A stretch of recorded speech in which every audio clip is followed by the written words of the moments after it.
तो दोस्तों अपने राजस्थान में आरटी एडमिशन सेशन 2026-27 की जो प्रक्रिया है वो शुरू हो चुकी है और इसमें सबसे पहली जो प्रोसेस है वो स्कूल की तरफ से वो शुरू होती है। इसमें स्कूल वालों को अपने स्कूल की प्रोफाइल वो अपडेट करना होता है। अगर ये प्रोफाइल आप अपडेट नहीं करते हो तो आप आरटी के तहत एडमिशन वो नहीं ले पाएंगे। तो आज की इस वीडियो में हम आपको बताएंगे कि ये प्रोफाइल अपडेट करने से पहले आपको किन किन बातों को ध्यान में रखना है, क्या क्या सावधानियां रखनी है और किस तरह से आपको प्रोफाइल अपडेट करना, वो पूरी प्रोसेस आगे आपको पीसी की स्क्रीन पर करके भी है वो दिखाऊंगा। और हाँ, वीडियो थोड़ी तो जरूर बढ़ने वाली है क्योंकि कई जानकारी इस वीडियो में है आपके लिए है वो दी गई है। नमस्कार साथियों, मैं हूं आपका अपना साथी राजगुरु जी। तो दोस्तों जैसा कि आप सभी को पता है कि इस बार जो नया शैक्षणिक सत्र है वो 1 अप्रैल 2026 से शुरू होगा।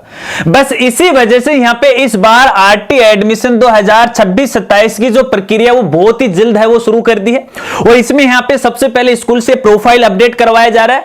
फिर जनवरी 2026 से अभिभावक या बालक बालिकाओं की तरफ से आवेदन है वो भरवाए जाएंगे। तो ऐसे में अपने स्कूल वालों को प्रोफाइल अपडेट करना बेहद जरूरी हो जाता है। अब यहां पे देखिए, कई बार स्कूल साथी मेरे से पूछते हैं कि प्रोफाइल में ये गलती होगी, हम प्रोफाइल कब अपडेट कर पाएंगे, कैसे कर पाएंगे। तो अब आपके पास यहां पे सुनहरा अवसर है। तो ऐसे में जो पुराने स्कूल हैं या फिर ऐसे स्कूल जिनको पहली बार या इसी सेशन के अंदर मान्यता मिली, उन सबको है ये अपनी प्रोफाइल अपडेट करना पड़ेगा। और हां, अगर आप ये प्रोफाइल अपडेट नहीं करते हो तो आरटी के तहत आपके स्कूल के अंदर कोई भी एडमिशन नहीं होगा। क्यों? क्योंकि जब अभिभावक आवेदन करेगा तो आपके स्कूल का नाम पोर्टल पे दिखाई नहीं देगा क्योंकि आपकी प्रोफाइल वो पूरी तरह से लॉक नहीं हुई है। तो ऐसे में भैया और सारे काम वो छोड़ दो कुछ दिन के लिए और अपनी प्रोफाइल है वो सही तरीके से अपडेट है वो कर लीजिएगा।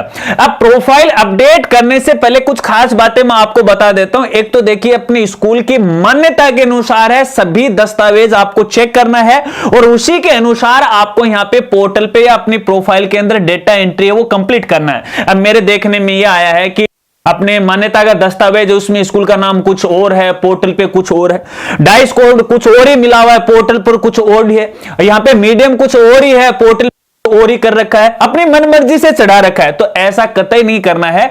सबसे पहले आप देखिएगा कि विभाग के द्वारा जो आपको मान्यता जारी की गई है, जो मान्यता का दस्तावेज है उसमें क्या लिखा है, उसी के अनुसार आपको अपनी प्रोफाइल अपडेट करना है। और ये जो प्रोफाइल है वो 25 दिसंबर 2025 तक करना है, यानी लास्ट डेट है 25 दिसंबर। इससे पहले पहले करना, डेट वेट है वो नहीं बढ़ाई जाएगी, ध्यान रखना, अन्यथा बाद में यहां पे जैसी प्रोफाइल है वैसी की वैसी वो पड़ी रहेगी। और ये बात केवल आरटी एडमिशन पे लागू नहीं रहती है क्योंकि इसी प्रोफाइल की वजह से यहां पे बहुत सारे पोर्टल चल रहे हैं। जब भी एक दूसरे पोर्टल का डेटा सिंक किया जाता है तो इसी प्रोफाइल से डेटा उठाया जाता है। तो ऐसे में सबको अपनी ये प्रोफाइल अपडेट करना है। अपडेट करना है, चलिए पीसी के स्क्रीन पर चलते हैं। तो दोस्तों मैं आ गया हूं पीसी के स्क्रीन पर और सबसे पहले आपको पीएसपी पोर्टल पर अपने स्कूल की आईडी से लॉगिन कर लेना है और लॉगिन करने के बाद कुछ इस तरह का इंटरफेस आपको वो दिखाई देगा। अब यहाँ पे देखिए कुछ जानकारी आपको पिछले सेशन की दिखाई देगी, जैसे यहाँ पे 25-26 का रखा है, नीचे यहाँ पे 24-25 का रखा है, तो इन सबको आपको इग्नोर करना है। अब यहीं पर देखिए सबसे ऊपर आपको मेनू बार है वो दिखाई दे रही और इसी मेनू बार में पहला जो मेनू है वो है विद्यालय प्रोफाइल का। तो आपको इसी विद्यालय प्रोफाइल वाले मेनू या ऑप्शन पे क्लिक करना है। इसके बाद यहाँ पे देखिए विद्यालय प्रोफाइल विवरण 2026-27 का ऑप्शन मिलेगा, इस पर आपको क्लिक करना है। तो ऐसे में आपकी स्कूल प्रोफाइल है वो ओपन हो जाएगी और यहाँ पे देखिए इसकी 5-6 स्टेप है, सभी स्टेप को आपको कंप्लीट करना है। लेकिन इन सब स्टेप के अंदर पहली वाली जो स्टेप है, ये जो प्रोफाइल वाली स्टेप है, ये आपके लिए सबसे जरूरी है, सबसे इंपॉर्टेंट है क्योंकि आरटी के जो एडमिशन होंगे वो इसी स्टेप के माध्यम से होंगे। बाकी की आगे की जो स्टेप है, इन स्टेप से आरटी एडमिशन पे किसी प्रकार का कोई फर्क नहीं पड़ने वाला है क्योंकि इसके अंदर आपके स्कूल की कुछ बेसिक जानकारी है जो आपको भरनी चाहिए, जो आपके स्कूल के हित में है, जिसके बारे में हम आगे वो बात करेंगे।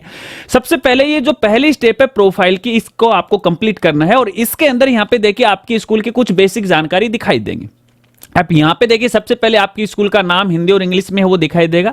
यदि मान्यता के अनुसार नाम यहां पे गलत आ रखा है तो संबंधित डिपार्टमेंट से आपको संपर्क करना पड़ेगा। इसके बाद जरूरी जानकारी, यहां पे डाइस कोड, देखिए लास्ट ईयर की जो स्कूल हैं या पुरानी स्कूल है उनको तो डाइस कोड को लेकर दिक्कत नहीं आएगी, लेकिन जो नई स्कूल है उनको शायद यहां पे दिक्कत आ सकती है। यहां पे देखिए जिन स्कूलों को नई मान्यता मिली है उनको अपना सही डाइस कोड है यहां पे है दर्ज करना है, जो डाइस डिपार्टमेंट के द्वारा आपको कोड है वो आवंटित हुआ। अगर नई मान्यता मान्यता मिली है और अभी तक डाइस कोड आवंटित नहीं हुआ तो संबंधित डिपार्टमेंट से संपर्क करके नया डाइस कोड लीजिएगा। कई बार क्या होता है कि जो नई स्कूल हैं जिनको पहली बार मान्यता मिली है तो पोर्टल ऑटोमेटिक कोई भी डाइस कोड यहां पे दर्ज कर देता है, तो अपना डाइस कोड जरूर वेरीफाई कीजिएगा, उसके बाद ही आपको आगे की इंफॉर्मेशन भरना है या फिर ये कोड है वो भरना है। इसके बाद यहां पे देखिए आपके स्कूल के एरिया की जानकारी आपको भरना है, यानी एड्रेस पते की। अब इस एड्रेस पते के अंदर जैसे आपका डिस्ट्रिक्ट है, आपका ब्लॉक है, आपकी ग्राम पंचायत या फिर आपकी यूएलबी है, वो आप चेंज नहीं कर सकते। अगर आपको ऐसा लग रहा है कि इसमें किसी प्रकार की गलती है, क्योंकि कई पंचायत समितियां नहीं बनी हैं, कुछ नए जिले बने हैं, अगर यहां पे गलती है तो संबंधित डिपार्टमेंट से संपर्क कीजिएगा। यदि आप पहली बार ये प्रोफाइल भर रहे हैं तो आपको कुछ ऑप्शन यहां पे एक्टिव मिलेंगे। मेरे केस में ये जो प्रोफाइल मैंने ओपन कर रखी है ये किसी पुरानी स्कूल की कर रखी है। बाकी कुछ मैनुअल जानकारी है जो आपको यहां पे फिलअप करना पड़ेगा, बेसिक की जानकारी कोई खास नहीं। इसके बाद आपका एरिया कौन सा है, ग्रामीण का तो रूरल कीजिएगा, शहरी है तो अर्बन कीजिएगा। इसके बाद यहां पे कुछ और बेसिक जानकारी है। जो नई स्कूलें हैं पहली बार मान्यता मिली है तो सभी जो ऑप्शन है आपको एक्टिव देखने को मिलेंगे, लेकिन पुराने स्कूल में ये एक्टिव नहीं मिलेंगे क्योंकि लास्ट ईयर आपने प्रोफाइल को अपडेट किया था, तो ऐसे में यहां पे आप इसमें किसी प्रकार का कोई परिवर्तन नहीं कर सकते। फिर भी यहां पे नए स्कूल है उनको आरटी की मान्यता प्राप्त है या नहीं है ये सुनो में जवाब देना है। आपकी लास्ट क्लास कौन सी है वो आपको यहां पे सिलेक्ट करना है, 1 से 8 है, 1 से 10 है या फिर 1 से 12 है। तो जैसे यहां पे 12th कर रखा है तो इस स्कूल को 12वीं तक मान्यता प्राप्त है, कौन से साल में यहां पे आपकी स्कूल को मान्यता मिली वो आपको यहां पे दर्ज करना है। इसके बाद सबके लिए इंपॉर्टेंट जानकारी यहां पे शिक्षण का माध्यम। अब यहां पे हमारे स्कूल साथी गलती करते हैं, यदि आपकी स्कूल को मान्यता हिंदी मीडियम की है तो हिंदी सिलेक्ट करना है, इंग्लिश की है तो इंग्लिश को सिलेक्ट करना है। अगर दोनों मान्यता मिली हुई है तो बोथ आपको यहां पे वो करना पड़ेगा। अब हमारे कई स्कूल साथी गलती क्या करते हैं, मान्यता तो उनको हिंदी में मिली हुई है और यहां पे मीडियम है, यहां पे उन्होंने इंग्लिश कर रखा है, कई बार उन्होंने बोथ भी कर दिया। हो सकता है संबंधित डिपार्टमेंट की गलती हो या पोर्टल का किसी प्रकार का कोई इशू हो। तो यहां पे देखिए कई बार क्या होता है कि अभिभावक आजकल देखिए इंग्लिश मीडियम का काफी चर्चा चल रहा है या लोग ज्यादा इंटरेस्ट रखते हैं इसके अंदर, तो वो कि भाई ये स्कूल इंग्लिश मीडियम है, चलो इसके अंदर आरटी के तहत में आवेदन कर देता हूं, और स्कूल वाले इसे वेरीफाई भी करते हैं और यहां पे बजट भी उठा रहे हैं, लेकिन नियमानुसार गलत है, इसकी भी जांच होने वाली है। अगर मीडियम के अनुसार यहां पे एडमिशन नहीं हो रहे हैं तो भविष्य में आपके सामने बड़ी समस्या आ सकती है। अगर मीडियम आपका गलत है तो संबंधित डिपार्टमेंट से आपको संपर्क वो करना चाहिए। अब यहां पे देखिए हमने हिंदी मीडियम को सिलेक्ट किया है, बाय डिफॉल्ट लास्ट ईयर का है, तो यहां पे हिंदी मीडियम की जानकारी आपको भरना पड़ेगा। अब यहां पे देखिएगा एक तो आपकी स्कूल की अंतिम मान्यता की संख्या आपको दिखाई देगी, ठीक है, जो हमने भरा था लास्ट ईयर तभी ये यहां पे वो दिखाई दे रही है। इसके बाद यहां पे देखिए बोर्ड क्रमांक आपको भरना है, ये केवल उन्हीं स्कूल को भरना है जिनको यहां पे है बोर्ड से संबंधता प्राप्त है। 1 से 8 है मान्यता जिनको है उनके लिए ये लागू नहीं है, जिनको कक्षा 10वीं की या फिर 11वीं 12वीं की मान्यता मिली है उनके लिए यहां पे बोर्ड की संबंधता की डिटेल आपको भरना पड़ेगा। अगर किसी प्रकार की कोई गलती है, लास्ट ईयर आपने फिलअप किया है गलती है, तो यहां पे इसे अपडेट है वो कर दीजिएगा। उसी अनुसार आपको जैसे कक्षा 11वीं 12वीं में कौन कौन से सब्जेक्ट की मान्यता मिली है वो सारे सब्जेक्ट आपको दिखाई देंगे। ऐसी स्कूलें जो माध्यमिक है या फिर प्राथमिक या उच्च प्राथमिक है उनके अंदर यहाँ पे सब्जेक्ट का लफड़ा वो नहीं रहने वाला है। इसके बाद यहाँ पे देखिए विद्यालय का संपर्क विवरण है वो डिटेल आपको भरनी पड़ेगी, ठीक है। तो स्कूल का हेड कौन है, तो यहाँ पे हेड प्रिंसिपल वगैरह वगैरह है, इसमें काफी सारे ऑप्शन आपको देखने को मिल रहे हैं, कोई एक सिलेक्ट है वो कर लेना, ठीक है। इसके बाद उसका नाम आपको लिखना, मोबाइल नंबर लिखना है, पोर्टल का प्रभारी कौन सा है कौन है, यहाँ पे कई ऑप्शन आपको देखने को मिलेगा, ठीक है। तो ये पोर्टल रात दिन देखता है ना, उसी अनुसार आपको यहाँ पे सिलेक्ट है वो करना है, ठीक है। उसका नाम आपको यहाँ पे डालना, मोबाइल नंबर वगैरह वगैरह डिटेल आपको यहाँ पे फिलअप वो कर देनी है। अब यहाँ पे सबसे इंपॉर्टेंट जानकारी, ठीक है, विद्यालय की एंट्री कक्षा। अब एंट्री कक्षा कौन सी है, आपकी स्कूल को मान्यता कहां से मिली हुई है। जैसे आपके स्कूल के अंदर बाय डिफॉल्ट देखें तो फर्स्ट क्लास से हमें मान्यता मिलती है, लेकिन पूर्व प्राथमिक कक्षाओं का भी संचालन कई स्कूलों के द्वारा किया जाता है और कई स्कूलों के द्वारा नहीं किया जाता है। तो ऐसे में एंट्री क्लास आपकी कौन सी है, यहाँ पे देखिए PPP3 है या 4 है, उनमें आपको यहाँ पे सिलेक्ट है वो कर लेना। और अंतिम कक्षा कौन सी है तो आप यहाँ पे सिलेक्ट है वो कर लीजिएगा, ठीक है। अब हमारे स्कूल साथी यहाँ पे एक गलती और दोहराते हैं कि जैसे कि अभी यहाँ पे PPP3 या जो पूर्व प्राथमिक कक्षा या फर्स्ट क्लास के पैसों का लेकर लफड़ा चल रहा है कि भी गवर्नमेंट है वो PPP3 का पैसा तो नहीं देती, इसलिए अपन काहे का इसके अंदर एडमिशन ले, डायरेक्टली फर्स्ट क्लास में एडमिशन ले ले, जबकि उन्होंने लास्ट ईयर PPP3 के अंदर भी एडमिशन लिए, पिछले 2-4 से चल भी रहे, अब वो फर्स्ट क्लास करना चाहते हैं। तो भैया ऐसा नहीं होगा, यहाँ पे देखिए केवल 2 ही ऑप्शन आपको यहाँ पे देखने को मिल रहे हैं। फिर भी यहाँ पे आपकी पूर्व प्राथमिक कक्षाएं नहीं है और आपको केवल 2 ही ऑप्शन देखने को मिल रहे हैं और आपकी स्कूल फर्स्ट क्लास से शुरू हो रही है, तो ऐसे में संबंधित डिपार्टमेंट से संपर्क करके आपको फर्स्ट क्लास यहां से सिलेक्ट है वो करवानी, आप यहां पे नहीं कर पाओगे। और यहां पे देखिए लास्ट क्लास आपका वो दिखाई दे रही है। चलिए इसके बाद यहां पे अल्पसंख्यक की जानकारी आपको फिलअप वो करना पड़ेगा। यहां पे देखिएगा लिखा हुआ कि आपका विद्यालय को निःशुल्क रियायत दरों पर भूमि, भवन या कुछ यहां पे सुविधाएं मिली हुई हैं क्या, तो यस नो में आपको यहां पे जवाब देना है। ठीक है, विद्यालय का प्रकार कौन सा है, सेल्फ है, रेंट पे है क्या, उसी अनुसार आपको सिलेक्ट करना है। जो ऑप्शन आपने यहां पे सिलेक्ट किया उसी के मुताबिक यहां पे अपने स्कूल के जमीन से संबंधित दस्तावेज आपको यहां पे अपलोड है वो करना पड़ेगा। यदि यहां पे किराए पे है तो किरायानामा आपको अपलोड करना पड़ेगा, लेकिन साथ में जमीन के दस्तावेज भी आपको अपलोड है वो करने पड़ेंगे। इसके बाद यदि आपका स्कूल अल्पसंख्यक श्रेणी में है तो यस नो में आपको जवाब देना है। इसके बाद यदि आपका स्कूल अल्पसंख्यक श्रेणी के अंदर आता है, माइनॉरिटी ग्रुप के अंदर आता है, तो यस नो आपको यहां पे देखने को मिल जाएगा। ठीक है, क्योंकि मान्यता के समय अपने यहां पे है अल्पसंख्यक संबंधित डिपार्टमेंट ने पूछा था, उसी अनुसार यहां पे यस नो आपको यहां पे वो दिखाई देगा। इसके बाद कुछ बेसिक जानकारी है, यस नो में आपको जवाब देना। अब इसके बाद यहां पे नीचे आपको सुरक्षित करे वाला ऑप्शन मिलेगा, इसे आपको सुरक्षित करना है, डायरेक्टली इसे लॉक नहीं करना है, क्योंकि इस स्टेप को आप लॉक कर दोगे फिर इसमें आप किसी प्रकार का कोई परिवर्तन नहीं कर पाओगे। इसलिए पहले इसे सुरक्षित कीजिएगा और सुरक्षित करने के बाद डिटेल से एक बार चेक कर लीजिएगा और सही पाए जाने के बाद आपको यहां पे लॉक करना है। जब तक आप लॉक नहीं करोगे तब तक यहां पे देखिए आपकी स्कूल का नाम है पोर्टल पे नहीं दिखाई देगा अभिभावक को जब भी वो आरटी एडमिशन के लिए आवेदन करेंगे। तो ये पहली वाली स्टेप है जो सबसे इंपॉर्टेंट थी आपके लिए। चलिए अब कुछ आगे के स्टेप है उनके बारे में आपको बता देता हूं। जैसे अल्पसंख्यक की स्थिति है, इसमें केवल आपको यस नो में जवाब देना माइनॉरिटी ग्रुप का। इसके बाद अगली जो स्टेप है वो इंफ्रास्ट्रक्चर की है, इस पर आपको यहां पे क्लिक करना है और क्लिक करने के बाद इसमें आपकी स्कूल की कुछ भौतिक सुख सुविधाएं उसके बारे में आपको यहां पे विवरण है वो भरना पड़ेगा, जैसे किरायानामा वगैरह वगैरह, ये तो यहां पे आ चुके हैं। कुछ बेसिक जानकारी है, आपकी स्कूल की जो इमारत है वो पक्की है, कच्ची है, कितनी है, वो डिटेल आपको यहां पे वो फिलअप करनी पड़ेगी। ठीक है ना, स्कूल के सक्रिय भवन ब्लॉकों की कुल संख्या कितनी है, यदि आपकी स्कूल एक परिसर में चल रही है तो आपको एक करना है, 2-3 में चल रही है तो 2-3 आपको यहाँ पे वो करना है। कुछ इसमें गलत जानकारी है तो आप सही उसे अपडेट कर दीजिएगा। अब यहाँ पे स्कूल का आपका एरिया कितना है वो आपको यहाँ पे वो लिखना है। ठीक है ना, स्कूल के अंदर जो अपना भवन निर्मित क्षेत्र कितना है वो आपको लिखना है। विद्यालय का प्रकार कैसा है या भूमि का प्रकार कैसा है, कृषि है, आवासीय है, वो आपको अपनी मान्यता के अनुसार यहाँ पे वो दर्ज करना है। जिस प्रकार से आपने मान्यता के लिए आवेदन किया था उसके अंदर जो दस्तावेज आपने प्रस्तुत किए थे उसी के अनुसार आपको यहाँ पे फिलअप करना। अपनी मर्जी से यहाँ पे कोई भी चेंज है वो नहीं करना। बेसिक जानकारी है, पढ़ने से आपको है आराम से उसका उत्तर आ जाएगा। फिर भी किसी प्रकार की कोई शंका हो तो बेझिझक आप मेरे साथ शेयर कीजिएगा। ठीक है, चलिए इसके बाद अगली जो स्टेप यहाँ पे आ रही है वो सोसाइटी का विवरण आ रखा है। इसके अंदर आपकी स्कूल से रिलेटेड जो भी सोसाइटी है उसकी डिटेल आपको यहां पे फिलअप करना पड़ेगा, जैसे सोसाइटी का संचालनकर्ता का नाम क्या है, ठीक है, उसका एड्रेस पता क्या है, उसके नंबर क्या है, उसके सचिव अध्यक्ष का नाम और उसके मोबाइल नंबर क्या है। ठीक है, ये फिलअप कर दीजिएगा। ठीक है, चलिए इसके बाद यहाँ पे जीआईएस निर्देशांक है वो आपको यहाँ पे फिलअप करना। यहाँ पर भी एक लोचा कर देते हैं हमारे स्कूल साथी, देखिए उनको मान्यता मिली है किसी दूसरे स्थान पे, अब उन्होंने अपने स्कूल ट्रांसफर कर ली किसी दूसरे स्थान पे बगैर विभाग की मान्यता मिले। तो ऐसे में ये गलती आपको नहीं दोहराना है। जो एक्चुअल आपके जो जीआईएस निर्देशांक है, लेटीट्यूड है, लॉन्ग लेटीट्यूड है, वो आपको यहाँ पे फिलअप करना है। पुराने स्कूलों के लिए पहले से आपको यहाँ पे देखने को मिलेंगे। नए स्कूल है, अगर ये ब्लॉक खाली आ रखा है तो फिर आप यहाँ से जीआईएस निर्देशांक ले सकते हैं, या फिर अपना मोबाइल ओपन कीजिएगा और उसमें आपका करंट लोकेशन देखिएगा, वहां पर भी आपको जीआईएस जो निर्देशांक आपको सर्च बार में दिखा देगा, फिलअप वो कर दीजिएगा। चलिए ये स्टेप भी यहाँ पे कंप्लीट हो चुकी है। चलिए इसके बाद विविध विवरण आता है, यह भी आपके लिए जरूरी है, क्योंकि जब तक ये स्टेप आप कंप्लीट नहीं करोगे आगे जो डैशबोर्ड है वहां पर वो स्टेप कंप्लीट आपको नहीं दिखाई देगी। अब यहाँ पे विविध विवरण के अंदर पे देखिए 3-4 और स्टेप इनको आपको यहाँ पे कंप्लीट करना है। यहाँ पे इंपॉर्टेंट है आपके लिए भाषा का विवरण, ये आपके लिए जरूरी है क्योंकि कक्षा 5वीं 8वीं बोर्ड के लिए भी ये जरूरी है।